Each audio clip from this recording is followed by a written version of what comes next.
உங்கள் HD கனடாவின் இன்றைய முக்கிய செய்திகள். இலங்கை செய்திகள். எல்லை தாண்டி வரும் இந்திய மீனவர்களின் இழுவைமடி படகுகளின் அத்துமீறலை தடுத்து நிறுத்த கோரி வடக்கு மாகாணத்தைச் சேர்ந்த 4 மாவட்ட மீனவர்களும் இணைந்து ஜனாதிபதிக்கு கடிதம் எழுதியுள்ளனர்.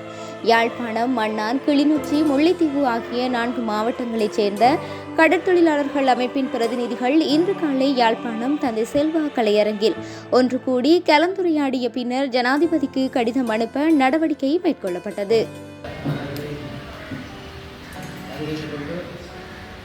சமகாலத்திலே கலந்துரையாடி மீண்டும் நமது கடல் எல்லைக்குள் கடற்பரப்புக்குள் இழுவம்படை தொழிலுக்காக வர இருக்கின்ற இந்திய அளவு படகுகளின் வருகை பாகுபாடு அனைத்து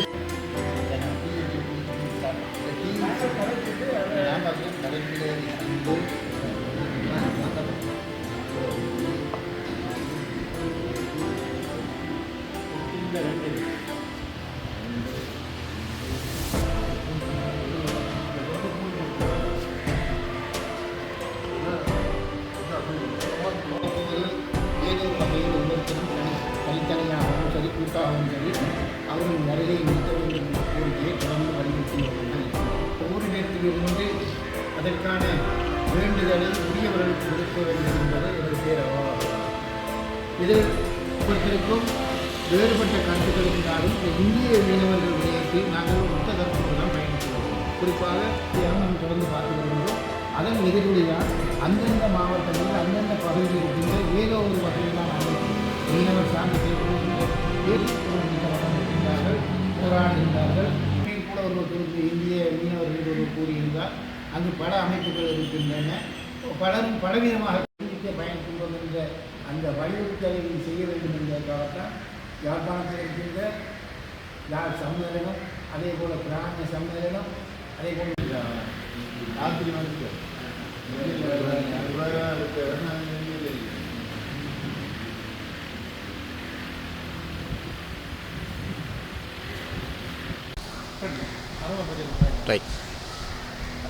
வணக்கம். எனது பேர் முகமது ஆலம். இந்த வடபகுதி மீனவர்களை ஒன்றிணைக்கும் ஒருங்கிணைப்பாளராக இன்றைய தினம் நான் செயல்பட்டிருக்கின்றேன்.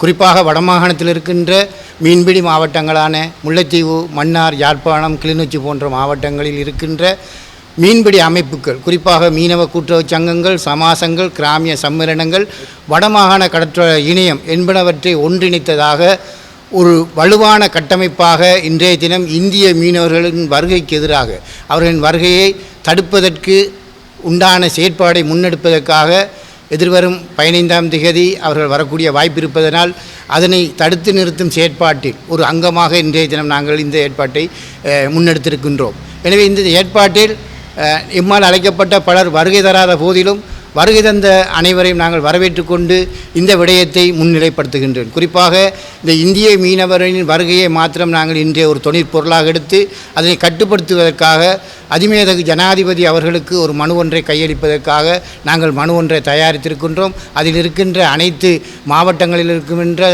தலைவர்கள் கையொப்பமிட்டிருக்கின்றோம். அந்த மனுவின் ஏனைய பிரதிகளை கடற்தொழில் அமைச்சுக்கும் கடற்தொழில் அமைச்சின் செயலாளருக்கும் அதேபோன்று பாராளுமன்ற மேற்பார்வை குழுவுக்கும் அதேபோன்று கடற்படை தளபதிக்கும் அனுப்புவதற்கு நாங்கள் இன்று தீர்மானித்திருக்கின்றோம். இந்த தீர்மானத்தின் அடிப்படையில் இன்று எடுக்கப்பட்ட அல்லது இன்று கலந்துரையாடி முன்னெடுக்கப்பட்டிருக்கின்ற இந்த செயற்பாட்டை இலங்கைக்கும் அவ்வாறு இந்தியாவில் இருக்கின்ற தமிழக மீனவர்களுக்கும் தெரியப்படுத்தும் முகமாக அதன் ஒரு பிரதியை இந்திய துணை தூதருக்கும் கையளிப்பதற்கு தீர்மானித்திருக்கின்றோம். எனவே இந்த செயற்பாடானது எதிர்காலத்தில் வடமாகாணத்தில் நாங்கள் ஒன்றாக பயணிக்கின்றோம், இந்திய மீனவர்களுடையத்தில் நாங்கள் ஒன்றாகவே இருக்கின்றோம் என்ற ஒரு துணியை நாங்கள் சகலருக்கும் தெரியப்படுத்தும் நோக்கமாக கூட்டப்பட்டதுக்கிணங்க இன்றைய கூட்டம் நடைபெற்றிருக்கின்றது. எனவே இந்த கூட்டத்தில் எடுக்கப்பட்ட தீர்மானமான இந்த நகலை, இந்த பிரதியை அரசும் அதனோடு இயங்குகின்ற அரச இயந்திரங்களும் சரியாக செயற்படுத்த தவறும் பட்சத்தில் அதற்கு பின்னாடி நாங்கள் எடுக்க இருக்கின்ற தீர்மானங்களை இன்றே எடுத்திருக்கின்றோம். அந்த தீர்மானங்கள் ஒவ்வொன்றாக நாங்கள் நடைமுறைப்படுத்த வேண்டி வரும். அவ்வாறு நாங்கள் நடைமுறைப்படுத்தும் போது பல இடையூறுகள் அல்லது இடைஞ்சல்கள் அல்லது முட்டுக்கட்டைகள் இந்த அரசுக்கு ஏற்பட வாய்ப்பு இருக்கின்றது.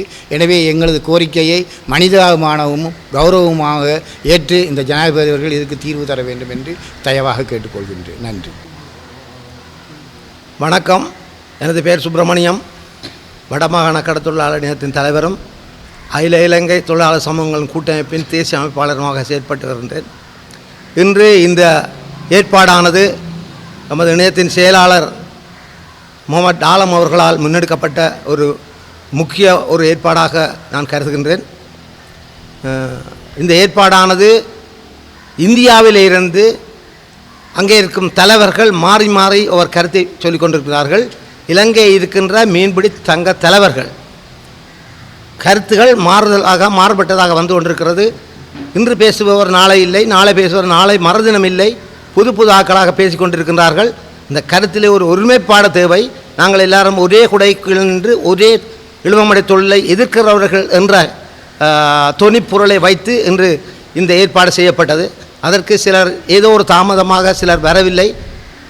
இருந்தும் 4 மாவட்டத்தை இந்த தலைவர்கள் வந்திருக்கின்றார்கள். நாங்கள் இழுவமடை தொழிலுக்கு எதிரானவர்கள், குறிப்பாக வடபுலத்திலே இருக்கின்ற மீனவர் அனைவரும் இழுவமடை தொழிலுக்கு எதிரானவர்கள். இழுவமடை தொழிலை முற்றுமுழுதாக நிறுத்த வேண்டும் என்பதில் நாங்கள் திடமாக இருக்கின்றோம் என்ற கருத்தை வெளிப்படுத்துவதற்கு நாங்கள் இங்கே முன்னுக்கு வந்திருக்கின்றோம். அந்த வகையிலே நாங்கள் தொடர்ந்து இழுவமடை தொழிலை நமது நாட்டுக்குள்ளே சொல்லி வந்தாலும் இந்தியா எங்களுக்கும் ஒரு குறையை சொல்லிக்கொண்டு வருகின்றது. இழுவமடை தொழிலை நிறுத்தும் நீங்களும் இழுவமடை தொழில் செய்கிறீர்கள். எனவே அந்த இழுவமடை தொழிலை நீங்களும் அதை நிறுத்துவதற்கு முயற்சிக்க வேண்டும் என்ற மாதிரி அங்கே உள்ள பொதுநல சிந்தனையாளர்கள் என்னிடம் சில கருத்துக்களை கேட்டார்கள். நாங்கள் உங்கள் வருகையால் தான் எங்களுடைய நாட்டிலும் இழுவமடை தொழில் தொடர்ந்து நடக்கிறது. நீங்கள் வரவில்லை என்றால் அவர்கள் முற்றுமுழுதாக நிறுத்தி விடுவார்கள் என்ற கருத்தை சொல்லியிருக்கின்றேன். அந்த வகையிலே நாங்களும் அந்த எங்கள் உள்ளூர் இழுவமடை தொழிலையும் நிறுத்துவதற்கு நாங்கள் முயற்சி எடுக்க வேண்டும். அவர்களுக்கும் புரிந்துணர்வு ஏற்படுத்த வேண்டும். அதற்காக நான் சில வாரங்களுக்கு முதல் இப்படி ஒரு துண்டு பிரசுரத்தை கடலுள்ளே சென்று அவர்களுக்கு ஒரு மனித ஆபிமான அடிப்படையிலே அவர்களுக்கு வழங்கியிருந்தேன். அந்த வழக்கத்தின் அந்த பிரதியை மட்டும் வாசித்து நிறைவு செய்கின்றேன். நமக்குள் விரோதம் வேண்டாம், குரோதம் வேண்டாம், பிரிவு வேண்டாம். அன்பிற்கும் பாசத்துக்கும் இனிய நமது தமிழ் மீனவ தொப்புள்குடி உறவுகளே மற்றும் வடமாகாண மீனவ உறவுகளே, உங்கள் அன்பின் மாதகள் என்பது சுப்பிரமணியம் ஆகிய நான் வேண்டி நிற்பது. இந்திய மற்றும் இலங்கை அரசுகள் இரண்டும் நமக்குள் செயற்கை முறையில் விரோதம், குரோதம் மற்றும் பிரிவை ஏற்படுத்தி எம்மை வைத்து பந்தாடுகின்றனர். இதை நாம் முதலில் புரிந்து கொள்ள வேண்டும். நமது வயிற்று பசியே பந்தாக மாறி இருக்கின்றது. அழிவு என்று தெரிந்து கொண்டே நாம் கடல் வளத்தை முற்றாக அளிக்கின்றோம். நமக்கு தேவையான மீன்களை எடுத்துக்கொண்டு மிஞ்சுகின்ற மீன் குஞ்சுகளை சாகடித்து மீன் பெருக்கத்தை குறைக்கின்றோம்.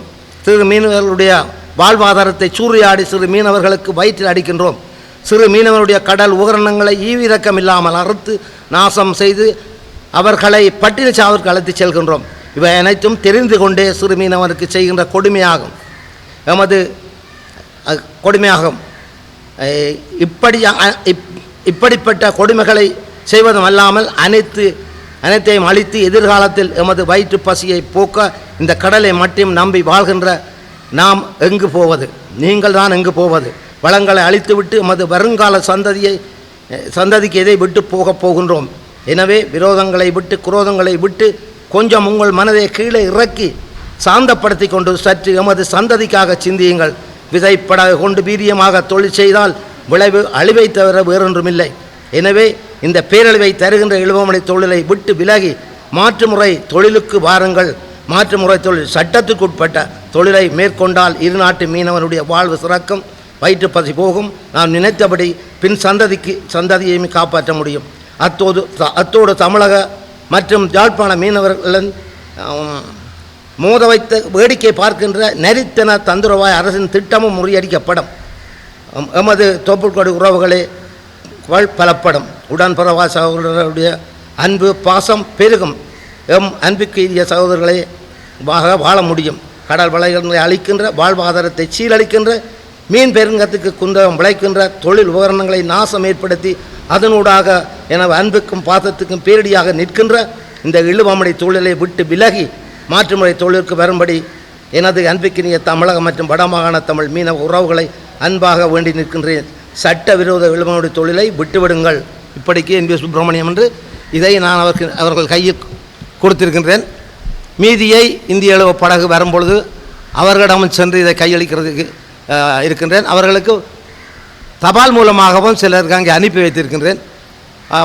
இது நாங்கள் அவர்களை அழிப்பதற்காக இல்லை, எல்லோருமாக வாழ்வதற்காக நான் கொடுக்கப்பட்டது. எனவே இந்த இதுகளையும் அவர்கள் மனதில் கொள்ளாமல் மீண்டும் மீண்டும் எங்களுக்கு அழிவை பேரழிவை தருவாக இருந்தால் எமது செயலாளர் ஆலம் அவர்கள் சொன்னது போல நாங்கள் தொடர்ச்சியாக இங்கே எடுக்கப்பட்ட தீர்மானங்களை நடைமுறைப்படுத்த வேண்டி வரும். அந்த நடைமுறைப்படுத்தும் பொழுது இரண்டு அரசாங்கங்களுக்கும் அது ஒரு இடைஞ்சலாகவும் பேடியாகவும் இருக்கும் என்றதை நம்புகிறேன். வணக்கம். வணக்கம். என்னுடைய பேரான அன்னராசா. இன்றைய தினம் வடமாகாணத்தை பிரதிப்படுத்துகின்ற கிளிநொச்சி, முல்லைத்தீவு, மன்னார் மாவட்டத்தைச் சேர்ந்த சமாசங்கள், சம்மேளனங்கள், கிராமிய அமைப்புகளுக்கு இடையிலே ஒரு விசேட கலந்துரையாடல் ஒன்று இடம்பெற்றிருக்கிறது. அந்த கலந்துரையாடலிலே நாங்கள் எட்டப்பட்ட தீர்மானத்தின் அடிப்படையிலே முதலிலே இலங்கை இந்திய மீனவர்களுடைய பிரச்சினை தொடர்பாக நாங்கள் பிரதானமாக கலந்துரையாடி இருக்கின்றோம். அந்த வகையிலே வடக்கு கடற்றொழிலாளர் சார்பாக கிளிநொச்சி, முல்லைத்தீவு, மன்னார் மாவட்ட கடற்றொழிலாளர் சார்பாக இந்தியாவிலே 3வது முறையாக பிரதமராக பதவியேற்றிருக்கின்ற இந்திய பாரத பிரதமர் நரேந்திர மோடி அவர்களுக்கு நாங்கள் வடக்கு கடற்றொழில் சமூகம் சார்பான வாழ்த்துக்களை தெரிவித்துக் கொள்வதோடு தற்பொழுது இலங்கை இந்திய மீனவர்களுடைய பேச்சுவார்த்தை அல்லது இலங்கை இந்திய மீனவர்களுடைய பிரச்சினை தொடர்ந்த வண்ணமாக இருக்கின்றது. எதிர்வரும் 15ஆம் தேதி மீண்டும் இந்திய இழுவைப்படகுகள் எமது கடல் பகுதியை நோக்கி வர இருக்கின்றது. அதனை நிறுத்தி இந்த மீனவர்களுடைய பேச்சுவார்த்தை அல்லது கலந்துரையாடல் ஒன்றை மேற்கொண்டு சுமூகமான முறையிலே வடக்கு கடற்றொழிலாளராகிய நாங்கள் எங்களுடைய வளமும் வாழ்வாதாரமும் பாதிக்காத வண்ணம் நடவடிக்கை எடுக்க வேண்டும் என்ற அடிப்படையிலே இன்றைய தினம் இலங்கையினுடைய அதிமேதகு ஜனாதிபதி ரணில் விக்ரமசிங்க ஐயாவிற்கு நாங்கள் இந்த 4 மாவட்டத்தை பிரதிநிதிப்படுத்துகின்ற கடற்தொழில் அமைப்புகள், இணையங்கள், சமாசங்கள் இணைந்து ஒரு கடிதத்தை தபால் மூலம் அனுப்பி வைத்திருக்கின்றோம். அந்த அனுப்புகின்ற கடிதத்திற்கு மாண்புமிகு ஜனாதிபதி அவர்களே, நீங்கள் நடவடிக்கை எடுத்து வடக்கு கடற்றொழிலாளருடைய பிரச்சினையை ஜனாதிபதி தேர்தலுக்கு முன்பாக நீங்கள் ஒரு தீர்வை எட்டித்தர வேண்டும் என்ற ஒரு எதிர்பார்ப்பு இந்த வடக்கு மாகாணத்தை பிரதிநிதிப்படுத்துகின்ற கடற்றொழிலோடு இணைந்து கடற்தொழில் சார்ந்து வாழும் 50,000 குடும்பங்களுக்கு மேற்பட்ட 2 லட்சம் மக்கள் சார்பாக இலங்கையினுடைய ஜனாதிபதி ரணில் விக்ரமசிங்க அவர்களுக்கும் இந்தியாவினுடைய பாரத பிரதமர் நரேந்திர மோடி அவர்களுக்கும் நாங்கள் இந்த கோரிக்கையை விடுகின்றோம். நாங்கள் தொடர்ந்தும் பலம், வாழ்வாதாரம், எங்களுடைய குடும்பங்கள் பாதிக்கப்படுகிறது. இந்த பாதிப்பிலிருந்து இந்த 2024ஆம் ஆண்டு 6ஆம் மாதம் 15ஆம் தேதி இந்த தடைக்காலத்துக்கு பின்பு மிகப்பெரிய பாதிப்பையும் ஆபத்தையும் எதிர்கொள்வதாக எங்களுடைய வடக்கு கடற்றொழில் சமூகம் எதிர்பார்த்திருக்கிறது. அதை நிறுத்துவதற்கு, தடை செய்வதற்கு நீங்கள் நடவடிக்கை எடுக்க வேண்டும் என்ற கோரிக்கையை நாங்கள் ஜனாதிபதி ரணில் விக்ரமசிங்காவிடமும் பாரத பிரதமர் நரேந்திர மோடியிடமும் விடுவதோடு தமிழ்நாட்டிலே திராவிட முன்னேற்ற கழகத்தினுடைய தலைவர் கலைஞனுடைய மகன் ஸ்டாலின் ஐயா அவர்களே, உங்களுக்கும் வடக்கு கடற்றொழில் சமூகம் பல கடிதங்களை, பல மகஜர்களை வடக்கு மாகாணம் இணைந்து தொப்புள்கொடி என்ற உறவோடும் உரிமையோடும் நாங்கள் அனுப்பியிருந்தோம். ஆனால் இன்று வரையும் நீங்கள் எங்களுடைய கடிதத்திற்கும் எங்களையும் திரும்பி பார்க்காதது எங்களுக்கு வேதனை அளிக்கிறது. இருந்தாலும் இந்த தடைக்காலத்தை 2 மாதங்கள் நீடித்து வடக்கு கடற்றொழிலாளர்களோடு கலந்துரையாடலும் அரச மட்டத்திலே பேச்சுவார்த்தை மேற்கொள்வதற்கு தாங்களும் நடவடிக்கை எடுக்க வேண்டும் என்றும், அந்த பேச்சுவார்த்தை என்பது 2016ஆம் ஆண்டு 11ஆம் மாதம் 5ஆம் தேதி 2 நாட்டு வெளிவிவகார அமைச்சர் தலைமையிலே இந்தியாவின் தலைநகர் புதுடில்லியிலே தமிழர்களுக்காக எட்டப்பட்ட தீர்வை முன்கொண்டு அதை நடைமுறைப்படுத்தி இந்த தீர்வை அல்லது இந்த பிரச்சினைக்கு ஒரு தீர்வை ஏற்படுத்த வேண்டும் என்ற ஒரு செய்தியையும் நாங்கள் வடக்கு கடற்றொழிலாளர்கள் தமிழ்நாட்டு கடற்றொழிலாளர்களோடு கலந்துரையாடுவதற்கு வடக்கிலே 4 மாவட்ட தலைவர்களும் மீனவர்களும் தயாராக இருக்கின்றோம். அதற்குரிய ஏற்பாட்டை செய்து ராஜதந்திர ரீதியிலே இந்த பேச்சுவார்த்தையை கொண்டு தீர்வு எட்ட நடவடிக்கை எடுக்க வேண்டும் என்பதுதான் எங்களுடைய வடக்கு கடற்றொழில் சமூகம் சார்பாக பாரத பிரதமர் நரேந்திர மோடி ஐயாவிற்கும் இலங்கையினுடைய ஜனாதிபதி ரணில் விக்ரமசிங்க அவர்களுக்கும் கடற்றொழில் அமைச்சர் அவர்களுக்கும் இலங்கையினுடைய வெளிவிவகார அமைச்சர் அவர்களுக்கும் இந்த செய்தியை சொல்லுவதோடு, இலங்கை வடபிராந்திய கடற்படை கட்டளை தளபதி அவர்களே, உங்களுக்கு தயவான வேண்டுகோள். நாங்கள் வடக்கு கடற்றொழில் சமூகம் தொடர்ந்து பாதிக்கப்பட்டு கொண்டிருக்கின்றோம். இந்த பாதிப்பில் இருந்து காப்பாற்ற வேண்டிய தார்மீக பொறுப்பு கடற்படைக்கு இருக்கின்றது. எங்களுடைய கடல் வளத்தையும் எங்களுடைய வாழ்வாதாரத்தையும் எங்களுடைய தொழில் உபகரணத்தையும் பாதுகாப்பதற்கு 15ஆம் தேதி 6ஆம் மாதம் 2024ஆம் ஆண்டிலே இருந்து நீங்கள் இலங்கை கடலோர எல்லையிலே காவலை போட்டு அந்த மீனவர்களை எமது பகுதிக்கு நுழைய விடாமல் நடவடிக்கை எடுக்க வேண்டும். அதற்கு கடற்படை என்ற ரீதியிலே இந்திய கடலோர காவல்படையின் உதவியையும் பெற்று எங்களுடைய கடலிலே சுதந்திரமாக மீன்பிடித்து வாழ்வதற்குரிய வழியை வடபிராந்திய கடற்படை கட்டள தளபதி அவர்கள் மேற்கொள்ள வேண்டும் என்று வடக்கு கடற்றொழில் சமூகம் சார்பாக கேட்கின்றேன். நன்றி, வணக்கம். பொது